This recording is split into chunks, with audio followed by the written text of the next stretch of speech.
अल्हम्दुलिल्लाहिल्लज़ी अल्लमल इंसाना मा लम यअलम वस्सलातु वस्सलामु अला क़ासिमिल उलूमि वल हिकम व अला आलिहि व सहबिहि सादातिल उरुबि वल अजम। अम्मा बअद फ़अऊज़ु बिल्लाहि मिनश शैतानिर रजीम। बिस्मिल्लाहिर रहमानिर रहीम। क़ाल अल्लाहु तबारक व तआला फ़ी कलामिल मजीद व फ़ुरक़ानिहिल हमीद। अल अख़िल्लाउ यौमइज़िन बअदुहुम लिबअदिन अदुव्वुन इल्लल मुत्तक़ीन। सदक़ल्लाहु मौलानल अज़ीम व सदक़ रसूलुहुन नबियुल करीमुल अमीन। हज़ार हज़ार आलम दरस्ता के हर आन महबूबा, लुगे लुगे कड़म शनसीब में दा ईमान महबूबा। द कायनात जुमला ज़र्रे कमी रूह नकड़ी रब, पहर नफस कसम परब तान कुर्बान महबूबा। अज़ल नतर अबद हर दम दरब द इलम बशमार, विद तकरार पड़ेर ताज़ीम दा हक़ बयान महबूबा। का ईमान वाड़े कुर्बानी शल जाना नज़िने, का ईमान वाड़े कुर्बानी शल जाना नज़िने, द मदीने मुनव्वरे माहिताबा नज़िने। और कदे द खुदाए दोस्ती पकार वी प दुनिया और उक़बा, जान सदक़ा कड़ द नबी आखिर ज़मा नज़िने। और मजनून बनवो द लैला प महब्बत गिरफ्तार, का खबर शवे वे ज़मा द दिल बर जा नज़िने। और सअजब ख़ुन बवी आलमा द महशर पौरज़े, चे उम्मती नारे यखीजी लदहा नज़िने। द करबुगे आक़ाता बिया जाड़ा मोहम्मद अमीना, चे मदीने तद खुदे बोज़ी ल एहसान नज़िने। हुज़ूर गौस सकलैन महबूब सुब्हानी क़िंदील नूरानी हज़रत सैयदना शेख अब्दुल क़ादिर जीलानी अल हसनी वल हुसैनी रहमतुल्लाहि ताला अलैह आगी मुबारक को द 11वीं शरीफ प मुनासबत सरा चुको मनन रज़दा रब ला यज़ाल दे दगे अज़ीम और दगे कामिल वलीउल्लाह द हुज़ूर द गुलिस्तान द दगे गुल दे अल्लाह करीम जल्ल जलालुहु मुंगा व तासो तफ़्वीज़ात व बरक़ात नसीब की। न बाबा जी मुबारक च दागी प मदह के और दागी प मनकबत कम वेले दे और द आगे दर न द खैरात तो गुख्तो द पारा खपल चिकुम आगी मुबारक को द आश्क़ व द वफ़ा इज़हार करे दे चूँकि ख़त्म शो और इंशाअल्लाह दुआ व कसी रुस्तु कीगी नज़ल में दागवाड़ी चे द हुज़ूर और से पाक चिकुम मनकबत बाबा जी मुबारक दा से खड़ीर वेली दी हम खोर द बेकसान व फैज़ रसान लासानी गौसा कुर्बान जेलानी गौसा खुदा डेर ज़्यादा मशहूर दे दागे अशार दर पेश कोमा चूँकि दा मुबारक आगा हस्ती दा अल्लाह करीम जल्ल जलालुहु योडेर वे मकाम व मरतबा दाउलियाओ और द नेकानो द अल्लाह पाक द दोस्तानो ख़ासानो पाकानो बंदगानो दागी प सफ़ के अल्लाह पाक दीला यो बिल मकाम व मरतबा वर करे दा। अब या ज़मूंगा उस्ताद खुशकिस्मती दा च रब ला यज़ाल द दगे अज़ीम हस्ते प मुरीदानों के और निस्बत लरुल की रा जमा कड़ी हूँ अल्हम्दुलिल्लाह। बाबा जी मुबारक फरमाई नामवरद बगदाद जेलानी गौसा प हसब नसब शरीफ लासानी गौसा और गौसियत दे मुबारक शहज़ार ज़ला मखवर पदर दरब नौरानी गौसा और कविताज द गौसियत स्ता पसर लुत्फ़ हम नामदार ये पकुतबे रब्बानी गौसा और द पफलक द विलायत शम्स व कमर ये पफलक द विलायत शम्स व कमर ये काफ तरका फस्ता जलवा रसानी गौसा द सरदार द मदीने द गुलशन गुल ये ज़लताश व हज़ार ज़ल कुर्बानी गौसा और बहरुबर दिक्र सेराब दरियाब द फैज़ तमंबा ये द करम फैज़ानी गौसा बहरुबर दिक्र सेराब दरियाब द फैज़ तमंबा ये द करम फैज़ानी गौसा او په محمد امین نظر د کرم کا په محمد امین نظر د کرم کا چې کوي د حضرت ناتخوانی غوثا درود شریف شوق و محبت سره وایي اللهم صل علی سیدنا و مولانا محمد عدد ما فی علم الله صلاة دائمة بدوام ملک الله صلاة و سلاما علیک سیدی یا رسول اللہ وعلا آلک و اصحابک یا سیدی یا خاتم النبیین ډیرو قدردانو مشرانو کشرانو د رب لا یزال او رب بی نیاز لاکھ لاکھ شکرونه دي چې موږ تاسو یې دواړو جهانو د سردار آقا نامدار د خپل امت غمخوار د خپل کریم آقا صلی الله علیه و آله وسلم په امت کې مؤمنان مسلمانان پیدا کړیو په جب و الحمدلله ستاسو وړاندې مې قرآن عظیم الشان نه مختصره لیکن ډېره زیاته مقدسه حصہ تلاوت کړه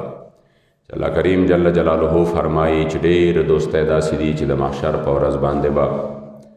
هغه فایده نه ورکوي بلکې الټه نقصان به ورکوي الا المتقین مگر د متقیانو د الله د خاصانو پاکانو بندگانو دوستی داسې دي چې دا هم په دنیا کې فایده ورکوي او هم په آخرت کې فایده ورکوي او دا دعا ده د رب لا یزال نه چې همیشه د پاره زموږ دوستی او دشمنۍ د الله او د هغه د محبوب د پاره وکړي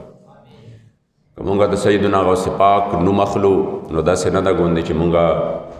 په بغداد کې اوسېدو او د هغې مبارکو سره مو د پلار نیکه چې کوم دی سوی څه شریک کاروبارو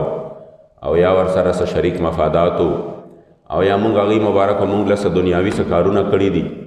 او که نن د شرق نه غرب پورې د دغې هستی یاد کیږي او خلک یې یادوي او د هغه په یاد باندې زړونو ته قرار ملاویږي او د هغه په نسبت باندې تر قیامته پورې د حضور غلامان فخر کوي د هغې وجه صرف دا ده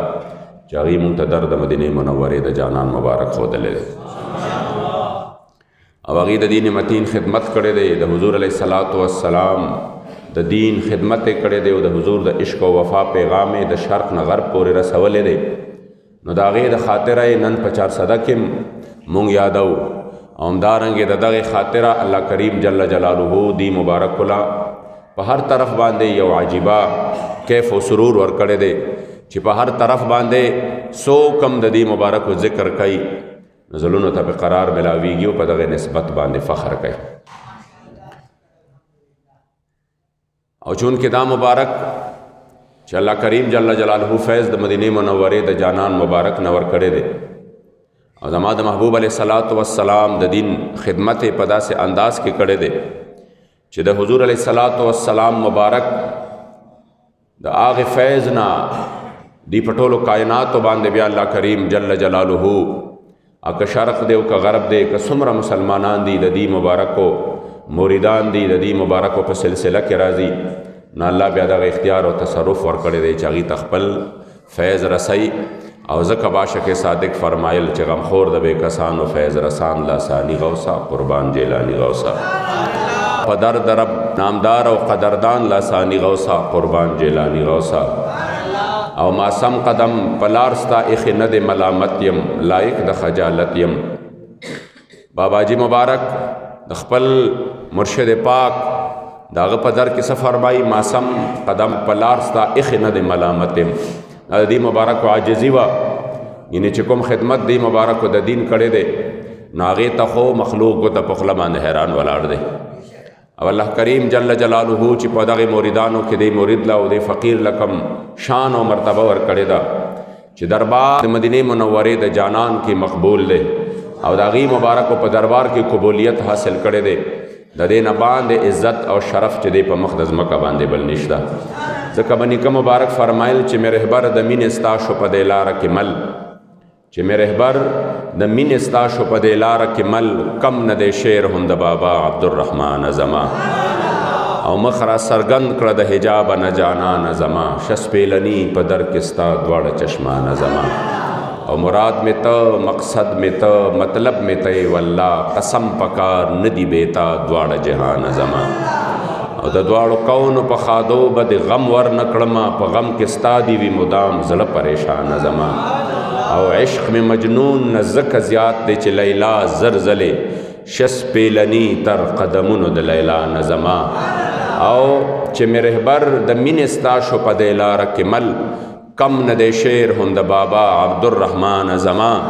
او ما محمد امین ستا مینا خپل ایمان ګڼلې نشته ایمان نشته مذهب سوا لتا نه زما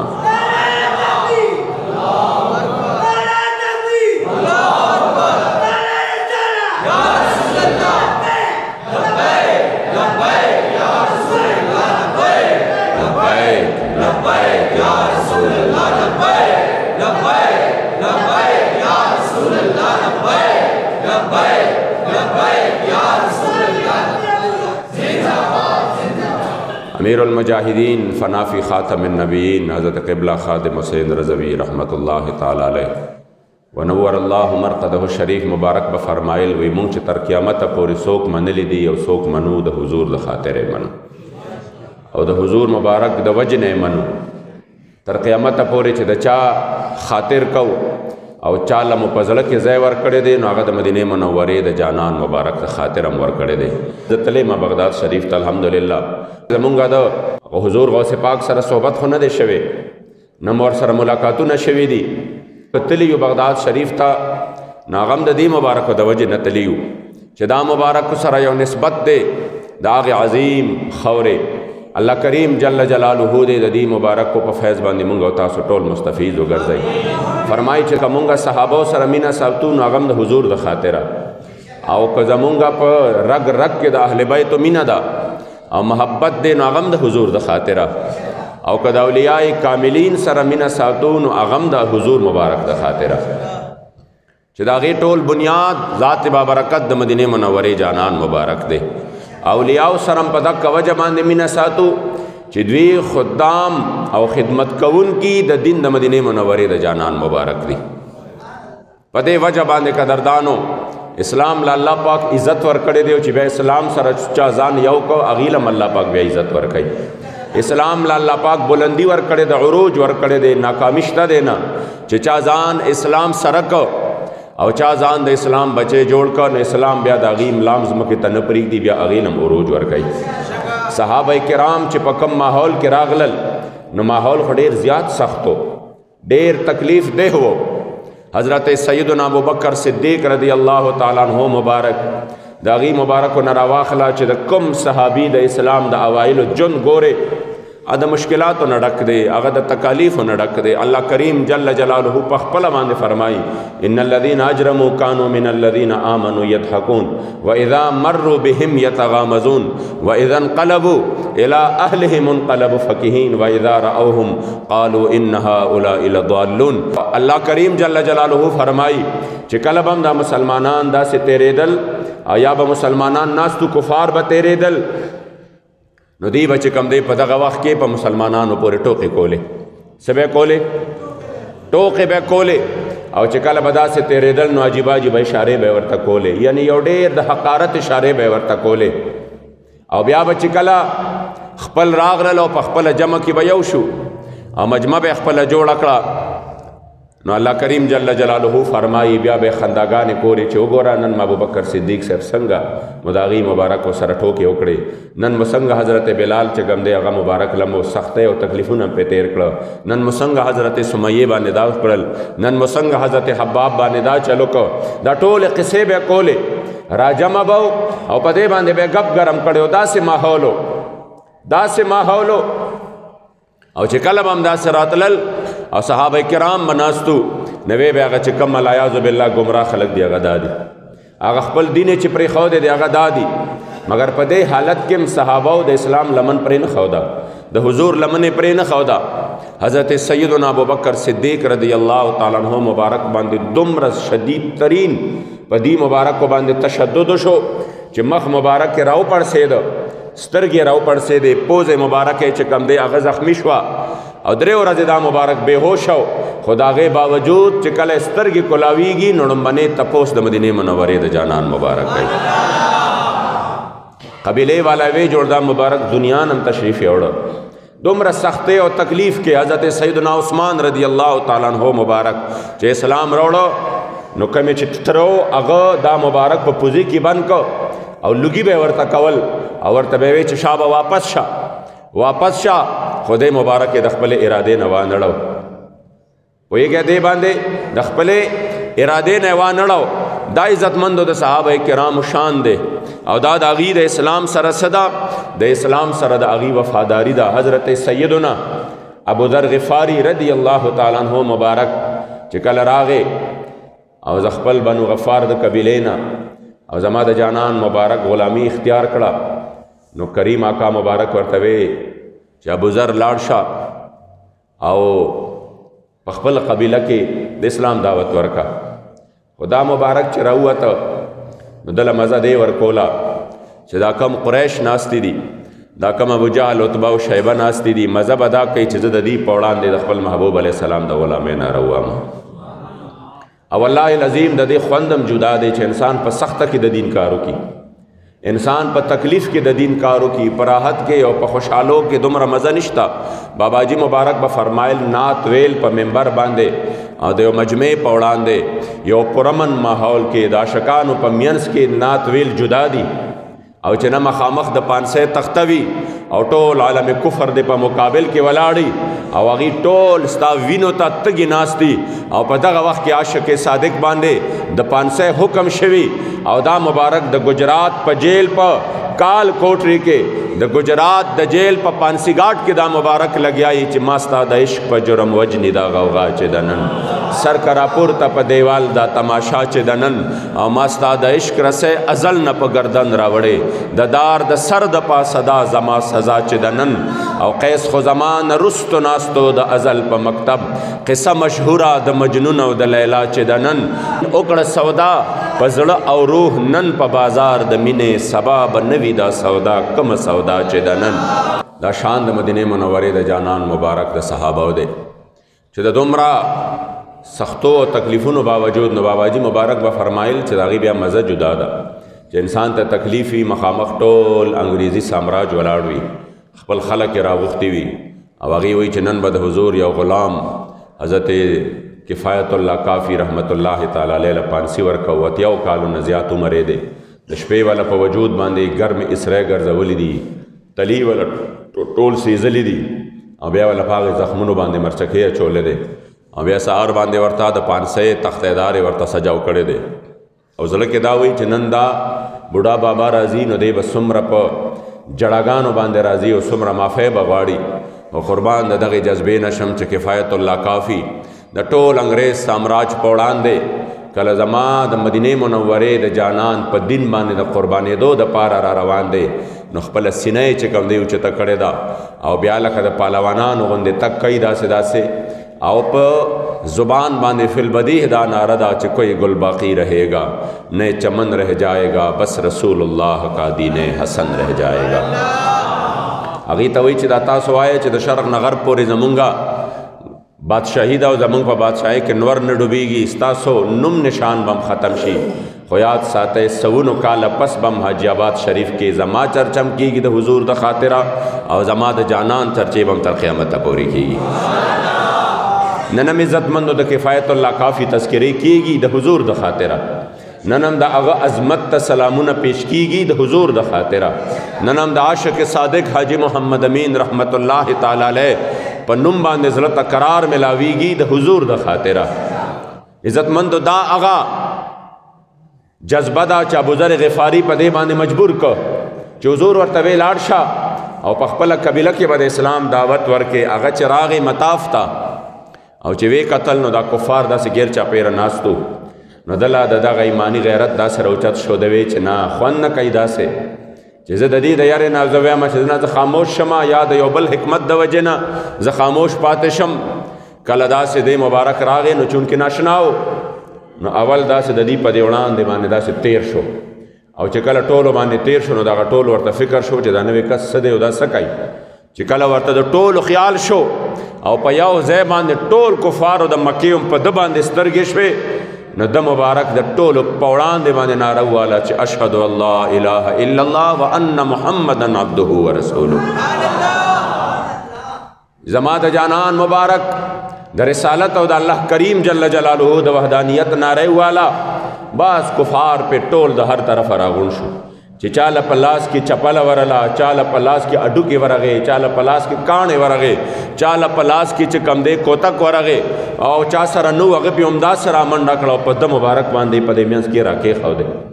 دا مبارک فرمایي چې دومره ووالمه دومره چې زما وجود چې کم دی لهو لهان شو او ما باندې وینې راغلې او په دغې وینو په حالت کې چې زه بېهوشۍ ته نږدې وم چې حضرت عباس رضی الله تعالی عنه مبارک راغی. وی هغه ورته وی چې بدبختو دا څه کوئ؟ دا خو د بنو غفار د قبیلې دی چې چرته نه ستاسو تجارتي سامان ځي، که دې مو دلته کې شهید کړ نو ګوره یاد ساتئ ستاسو سامان به بیا هلته چرې لاړ نه شي،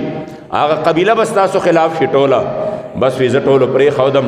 او زه هملته بېهوشه شوم. سحر سحر کې مې هوش راغی.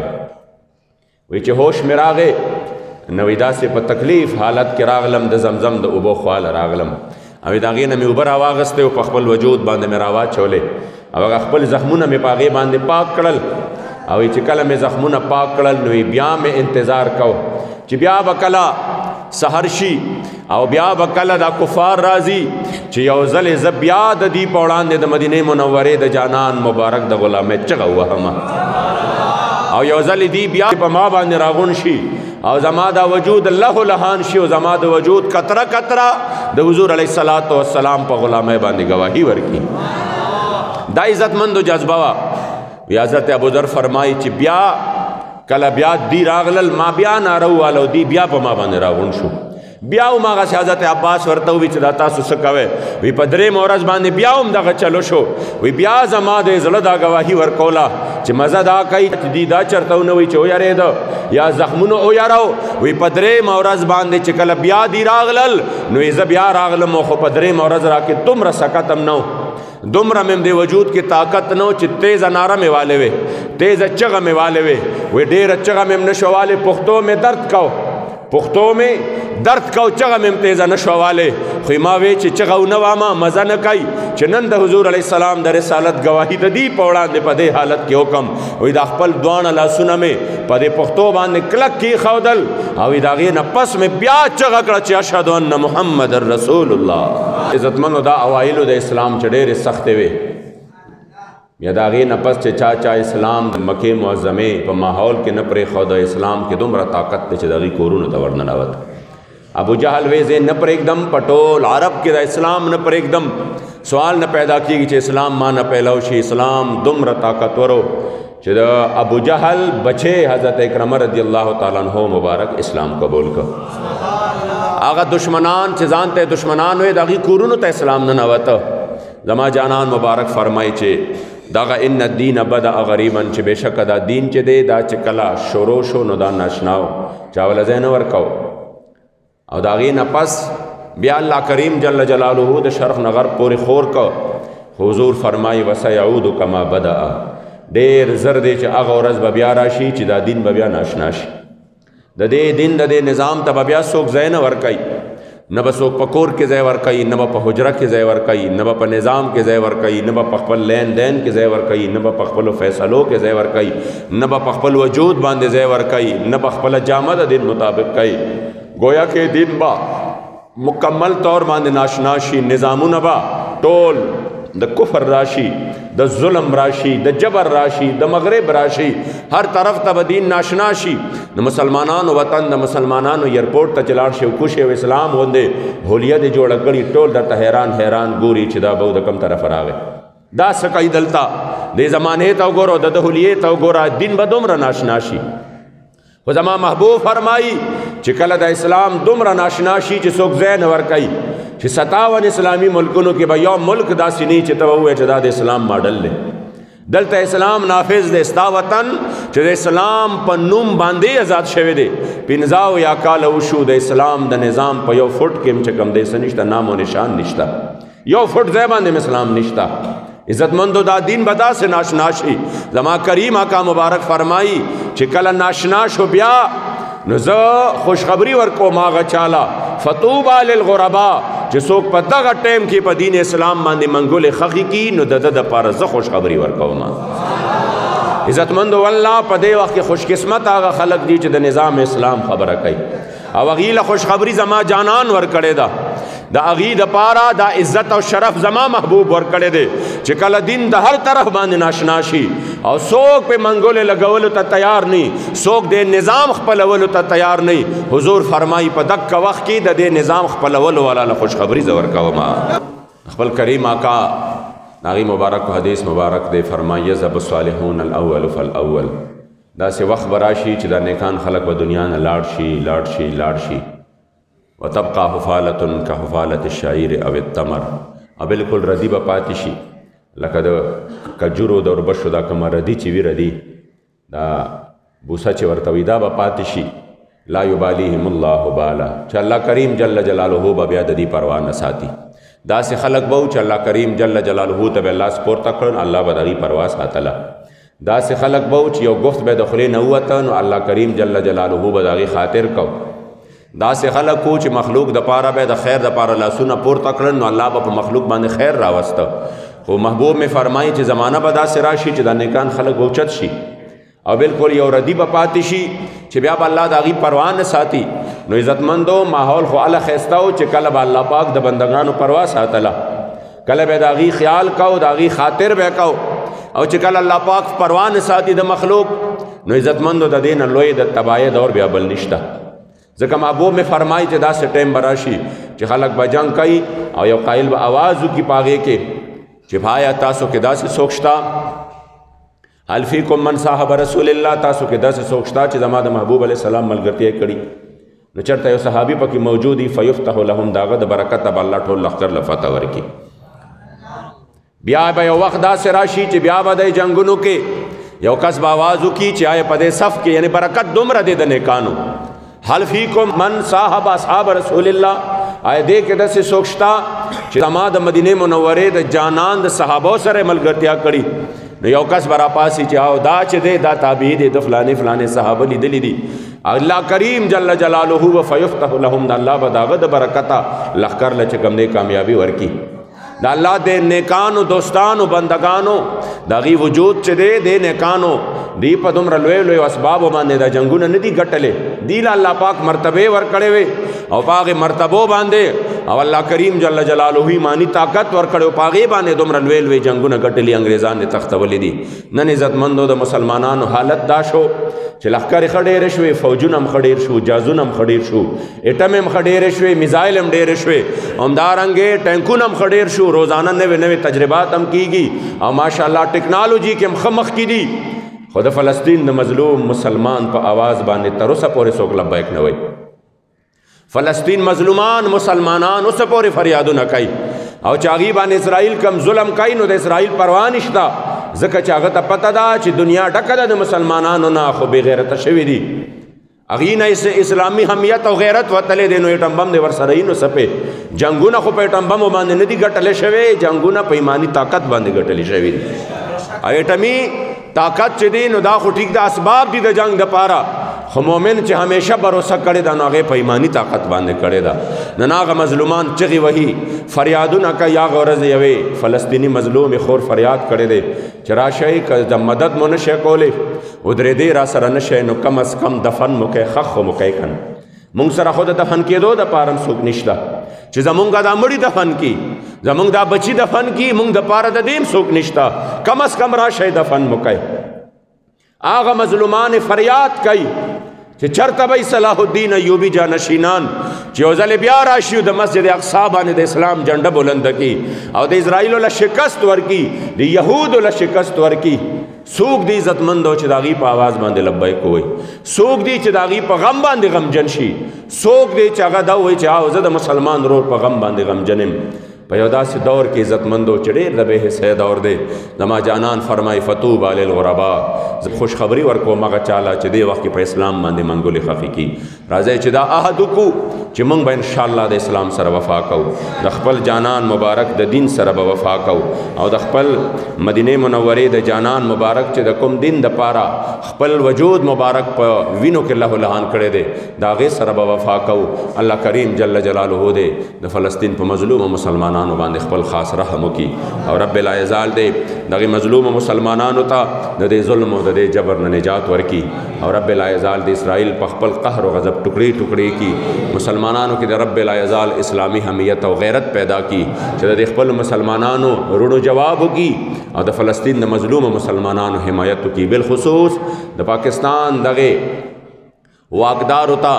خصوصیت سره دعا وکړه چې خدای پاک ته ایمانی غیرت نصیب کې یا الله کریم جل جلاله ته حمیت نصیب کې او که دغه ایمانی غیرت او حمیت په قسمت کې نه خدای د دې بے غیرت نه او د دې فساق نه او د دې فجار نه او د دې نه اهل نه خدای د وطن پاک کې یا الله د مسلمانان د نخلاص کې مسلمانانو له اسلامی حمیت او غیرت باندې مامور حکمرانان ورکې د خپل حبیب علی السلام د دین ول په صحیح مانو کې خادمان او غلامان ورکې یا الله کریم جل جلاله زموږ د راضی شه حاجی آباد شریف خدای په دین باندې قائم او دائم او آباد لري د تصوف سلوک د علم او عرفان عظیم دینی او روحانی مرکز وګرځي وصلی الله تعالی علی خیر خلقه محمد و علیه و صحابه اجمعین.